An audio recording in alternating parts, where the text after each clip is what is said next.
అది జరిగిన తర్వాత మీరు చూస్తే ఏమాత్రం సిగ్గుపడకుండా ఒక రాజకీయ పార్టీ ఇంకా కూడా మాట్లాడే పరిస్థితికి వచ్చారు. ఇంకో పక్కన మీరు చూశారు, ఒక్కొక్క బోటు 50 టన్నుల వెయిట్ ఉండే బోట్ని, అది కూడా ఏదైతే ఎవరైనా బోట్ ఉంటే ఆ బోట్ని జాగ్రత్తగా పెట్టుకుంటాం, అలాంటిది 3 బోట్లు ఒకటిగా కట్టి 11,40,000 క్యూసెక్స్ ఆఫ్ వాటర్ నదిలో వస్తూ ఉంటే అప్పుడు ఈ వదిలిపెట్టారు. ఇప్పుడు మాట్లాడుతున్నారు ఎట్టొచ్చాయో తెలియదని. ఈ 4 వచ్చి కౌంటర్ వెయిట్ అని కాలముకు మధ్య సపోర్టింగ్ కడతాం, అది కూడా 15 టన్నుల వెయిట్ ఉండే కౌంటర్ వెయిట్ నుంచి గుద్దాయి. ఆ హైట్కి వచ్చి గుద్దితే ఆ కౌంటర్ వెయిట్ 2గా విరిగిపోయే పరిస్థితికి వచ్చాయి 3 కాలమ్స్లో.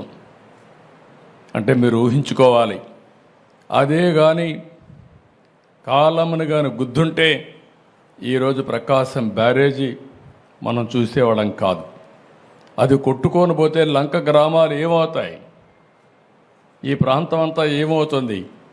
కనీసం అలాంటి బాధ్యత లేకుండా చేసి ఆ రోజు ఇదే చేశారు. బాబాయిని చంపేసి గుండెపోటుగా చిత్రీకరించిన వాళ్ళు ఇప్పుడు బోట్లు వదిలిపెట్టి మాకు తెలియదనే పరిస్థితికి వచ్చారు. కనీసం ఓనర్స్ అనేవాళ్ళు ఆ బోట్లు క్లెయిమ్ చేయలేదు, వచ్చి కొట్టాయి.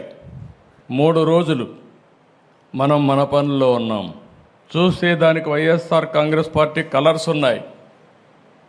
అయితే ఒక్కడు కూడా మాట్లాడకపోతే ఆ నెంబర్లు తీసుకొని వెరిఫై చేస్తే వీళ్ళంతా కూడా వైఎస్ఆర్ కాంగ్రెస్ పార్టీ ఫాలోయర్స్. అదే మరిగా ఇదే బోట్లు ఈ దొంగ ఇసుక వ్యాపారాన్ని చేయడానికి వినియోగించిన బోట్లు ఇవన్నీ. అంటే మనం గుర్తుపెట్టుకోవాలి, నేరాలు ఘోరాలు చేసే దుర్మార్గులు ప్రజా జీవితంలో ఉండి ప్రజల జీవితాలను అతలాకుతలం చేసే పరిస్థితికి వస్తున్నారు. నేను ఒక పక్క వరదలు వచ్చాయి, వరదల్ని ఏ విధంగా ఆదుకోవాలి, అక్కడికి పోతే భయంకరమైన పరిస్థితులు. 1 రోజు కాదు, 2 రోజులు కాదు, 3 రోజులు కాదు, వరద తగ్గడం లేదు. ఏం చేయాలో తెలియని పరిస్థితి. కనీసం మంచినీళ్ళు ఇవ్వలేకపోతున్నాం, తిండి అందించలేకపోతున్నాం.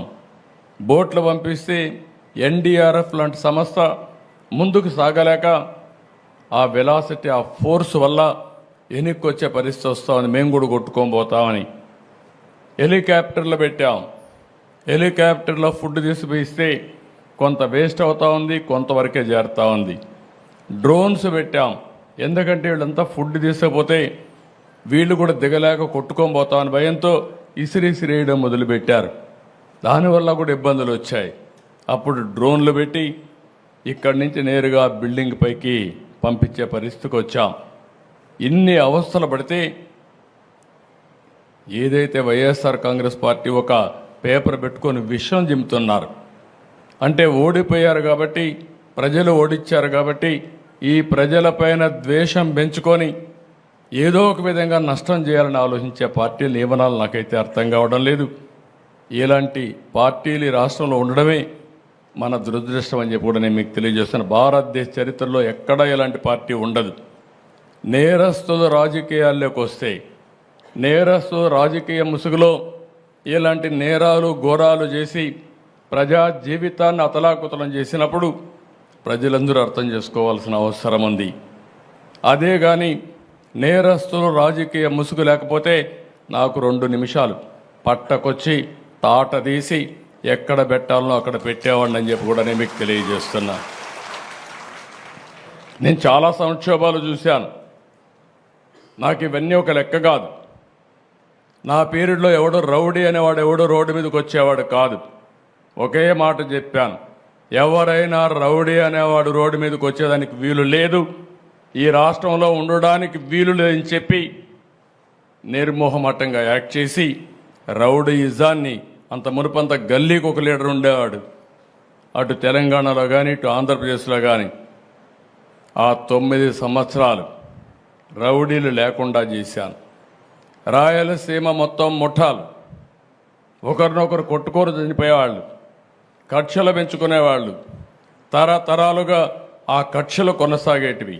ఒకే మాట చెప్పాను, మా పార్టీ మీ పార్టీ అని లేదు, ఎవరైనా ఒకటే, ముఠానాయకుడిగానే చూస్తానని ముఠాలు అణిచివేశాను. ఈరోజు రాయలసీమలో ముఠాలు లేవు. కమ్యూనల్ వైలెన్స్, మత విద్వేషాలు రెచ్చగొట్టే ఎవరైనా సరే వాళ్ళ మీద ఒక మాటలో చెప్పాలంటే కఠినంగా వ్యవహరిస్తానని వ్యవహరించా. కడాన తీవ్రవాదుల సమస్య కూడా నేను ఆ రోజు చెప్పాను. ఇది రాజకీయ, ఆర్థిక, సామాజిక సమస్య. ఇక్కడ ఈ రాష్ట్రంలో అభివృద్ధి కావాలంటే, ఇలాంటి సమస్య ఉండడానికి వీల్లేదంటే కడాన నా మీద కక్ష కట్టి మీకు అందరికీ తెలుసు, తిరుపతి వెంకటేశ్వర స్వామి బ్రహ్మోత్సవాల సమయంలో బాంబులతో నాపైన దాడి చేసిన, ప్రజలకు న్యాయం జరగాలి, మీకు లా అండ్ ఆర్డర్ ఉండాలి, శాంతి భద్రతలు ఉండాలనే ఉద్దేశంతో నా ప్రాణాన్ని కూడా లెక్క పెట్టుకోకుండా ముందుకు పోయిన విషయం మీరందరూ గుర్తుపెట్టుకోవాల్సిన అవసరం ఉంది. ఇప్పుడు నాకు ఒక పెను సవాలుగా తయారైంది. మాట్లాడితే రాజకీయాలు మాట్లాడతారు, ఒక రాజకీయ పార్టీ ఆఫీసు పైన దాడి చేస్తారు, దాడి చేస్తే వాళ్ళని అరెస్ట్ చేస్తే దానిపైన కూడా నిరసన తెలియజేస్తారు. అంటే రాజకీయ పార్టీ అనేది ప్రజలకు ఒక దేవాలయంగా పనిచేసే పార్టీ ఆఫీసులు ఇవి.